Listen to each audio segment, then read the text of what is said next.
Баршаңызға сәлем достар. Бүгін сіздерге дайындалу жолы өте оңай шоколадты торттың рецептісін ұсынамын. Алдымен ұнға какао саламыз, қопсытқыш, шым-шым тұз, қант, ванильді қант, жұмыртқа, сұйық май,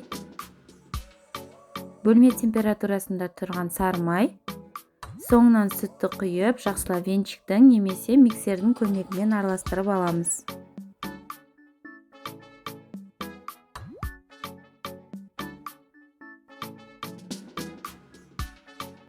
Формаға пергамент қағазын төсеп, 160 градуста 50-60 минут пісіреміз.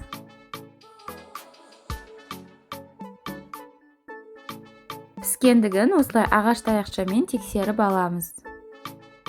Шоколадты ганаш дайындаймыз. Ол үшін жылы 33% клейгейге шоколадты салып, осылай үздіксіз 5 минут араластырамыз. Бізде осындай масса пайда болады. Коржымыз суығаннан кейін бетіндегі осындай шапкасын алып тастаймыз.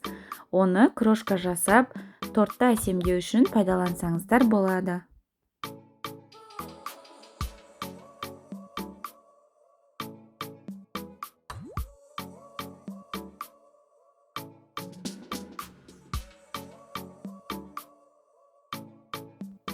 Шоколадты ганашты тортымыздың бетіне, жанына жағып шығамыз.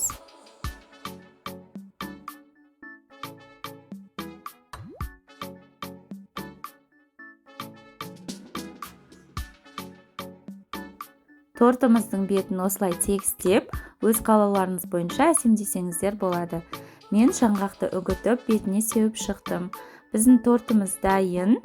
Міндетті түрде дайындап көріңіздер. Сіздерге видео ұнаса, каналға тіркеліп, лайк басып, комментарий қалдыруды ұмытпаңыздар.